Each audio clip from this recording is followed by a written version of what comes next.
Hello students, welcome to the PNT coaching classes learn easily and smartly. तो आज हम start करेंगे नया चैप्टर जिसका नाम है magnetic effect of electric current. तो इसी का आज हमारा टॉपिक नंबर 1 है, जहां हम इंट्रोडक्शन की बात करेंगे कि क्या है ये magnetic effect of electric current. तो चलिए करते हैं स्टार्ट। तो बेसिकली स्टूडेंट्स 1820 में क्या हुआ था, एक साइंटिस्ट थे जिनका नाम था हैंस क्रिश्चियन ओस्टेड। उन्होंने एक्सीडेंटली यानी कि अचानक से एक चीज़ ऑब्जर्व किए। उन्होंने कोई प्लान नहीं किए थे कि उनको कोई एक्सपेरिमेंट करना है, बट सडनली उन्होंने अचानक से एक चीज़ ऑब्जर्व किए एंड जिसके जरिए से उन्होंने एक नया इफेक्ट बताया जिसको हम बोलते हैं मैग्नेटिक इफेक्ट। ओके, अभी क्या था, तो इसके पहले कि हम इसके आगे की थ्योरी को देखें, पहले चलिए मैं आपको एक्सपेरिमेंट बताता हूँ कि क्या हुआ था। ये जो आप ये डिवाइस देख रहे हैं ना, इसको हम बोलते हैं कंपास नीडल। ओके, ये क्यों यूज़ होता है, क्योंकि ये डायरेक्शन फाइंड आउट करने के लिए यूज़ होता है कि इसके जरिए हम ये पता कर सकते हैं कि नॉर्थ किस साइड पे है, साउथ किस साइड पे है, ईस्ट किस साइड पे है और वेस्ट किस साइड से है।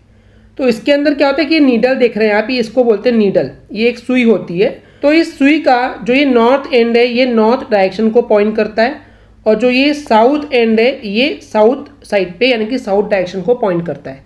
तो इस डायरेक्शन से नॉर्थ किधर है और साउथ किधर है हम पता कर सकते हैं और उसके जरिए फिर ईस्ट और वेस्ट भी हमको पता चल जाता है। तो क्या हुआ था कि एक इलेक्ट्रिक वायर थी या कंडक्टर थी, मेटल की बनी हुई थी, उसमें से इलेक्ट्रिक करंट का फ्लो हो रहा था। तो साइंटिस्ट ने क्या किया, अचानक से इस नीडल को इस वायर के पास में रख दिए और इस इलेक्ट्रिक वायर में से इलेक्ट्रिक करंट का फ्लो होने लगा। ओके, बटन चालू कर दिए तो सडनली क्या हुआ, पहले जो ये नीडल थी इसका डायरेक्शन क्या था, ये पॉइंट कर रहा था नॉर्थ एंड साउथ को इस तरीके से। एंड जैसे ही इस इलेक्ट्रिक वायर में से इलेक्ट्रिक करंट का फ्लो होने लगा तो सडनली ये जो नॉर्थ साउथ को पॉइंट कर रही थी नीडल, ये अचानक से डिफ्लेक्ट हो गई और इस तरीके से हिल गई। यानी कि पहले ये इस तरीके से थी, समझिए इस चीज़ को, और बाद में इस तरीके से थोड़ी सी हिल गई। तो साइंटिस्ट की नज़र गई इस चीज़ पे और एक्सीडेंटली यानी कि अचानक से उन्होंने ऑब्जर्व की कि कुछ तो हुआ, डिफ्लेक्शन हुआ। सुई अपनी डायरेक्शन से जो नीडल थी वो चेंज हो गई और वो अपने रास्ते से भटक गई, यानी कि वो डिफ्लेक्ट हो गई। तो ये उनका ऑब्जर्वेशन था। अब चलिए इसको हम थ्योरी से पढ़ते हैं। तो जो साइंटिस्ट थे हैंस क्रिश्चियन ओस्टेड, उन्होंने 1820 में एक्सीडेंटली यानी कि अचानक से एक चीज़ डिस्कवर की, एक चीज़ खोजी, और वो क्या था कि जो एक कंपास नीडल होती है वो डिफ्लेक्ट होती है, हिल जाती है जब उसको एक मेटल की वायर के पास में प्लेस किया जाए, रखा जाए। और जब हम उसको रखते हैं और उसके बाद जब उस मेटल के वायर के अंदर से इलेक्ट्रिक करंट हम पास करते हैं तो उस कंडीशन में ये कंपास नीडल की सुई जो है वो डिफ्लेक्ट होती है यानी कि हिल जाती है। ओके, यही हुआ था।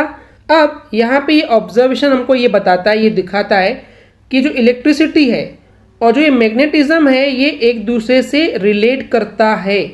अब बात आती है कि इलेक्ट्रिसिटी तो हमको समझ में आ गया, ये मैग्नेटिज्म कहाँ से आया।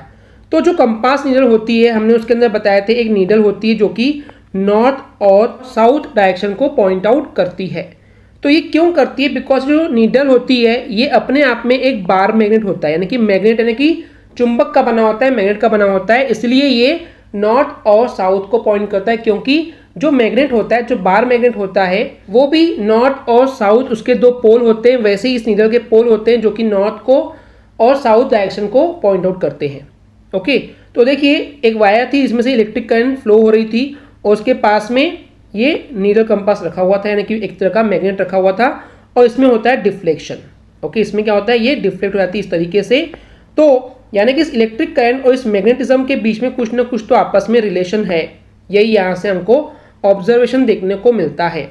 और बाद में कुछ समय बाद इसी रिसर्च या ऑब्जर्वेशन के वजह से एक नई टेक्नोलॉजी बन जाती है और उस टेक्नोलॉजी की वजह से बहुत नए नए डिवाइस डिस्कवर होते हैं, जैसे कि रेडियो हो गया, टेलीविज़न हो गई, और भी बहुत सारे इलेक्ट्रॉनिक डिवाइस जो है वो इसी टेक्नोलॉजी की वजह से डिस्कवर हुए थे। तो ये जो आप डायग्राम देख रहे हैं, तो क्या हुआ था, साइंटिस्ट ने पहले तो एक्सीडेंटली देखा, बाद में इसको एक्सपेरिमेंट करके भी प्रूव किया था।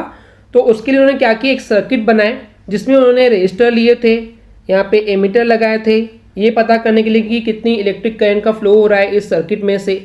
देन यहाँ पे बैटरी लगाए और ये की के जरिए इसको कंट्रोल करने लगे।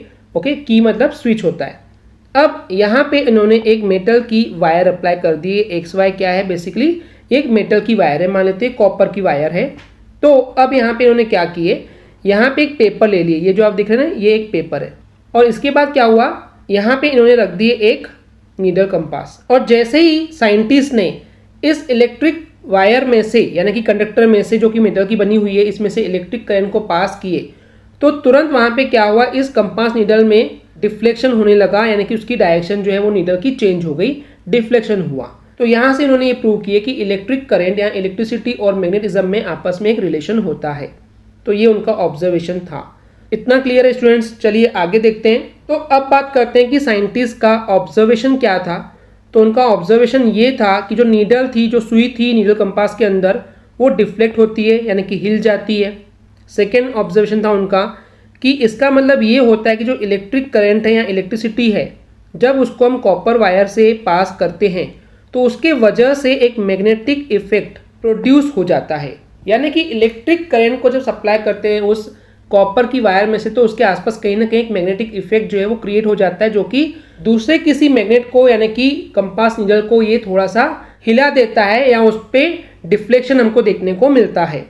थर्ड ऑब्जर्वेशन था उनका फाइनल वाला कि जो इलेक्ट्रिसिटी है और जो मैग्नेटिज्म है ये दोनों आपस में एक दूसरे से लिंक करते हैं, इन दोनों का आपस में कुछ तो भी रिलेशन है। और जब उन्होंने इस पर और ज़्यादा एक्सपेरिमेंट किए तो फाइनल कंक्लूजन पे वो ये पहुँचे कि जब एक हमारे पास वायर है जिसमें से इलेक्ट्रिक करंट अगर हम सप्लाई करते हैं, तो मेटल की कोई भी वायर है जैसे कॉपर हो गई, तो उसमें से जब हम इलेक्ट्रिक करंट को अगर सप्लाई करते हैं तो वो एक मैग्नेट के जैसे बिहेव करने लग जाता है। यही आपका मेन पॉइंट है। आपको ये बात पता होना चाहिए कि कोई भी अगर एक मेटल की वायर है उसमें से जब भी हम इलेक्ट्रिक करंट को सप्लाई करते हैं तो वो एक मैग्नेट के जैसा बिहेव करने लगता है, वो मैग्नेट जैसा काम करने लगता है। ओके स्टूडेंट्स, क्लियर है? आई होप स्टूडेंट्स आपको ये क्लियर हो गया होगा। अगर आपको हमारी वीडियो से कुछ भी सीखने मिला या नॉलेज मिला तो प्लीज़ हमारे चैनल को सब्सक्राइब कीजिए एंड वीडियो को लाइक ज़रूर करें। आज के लिए इतना ही। Thank you.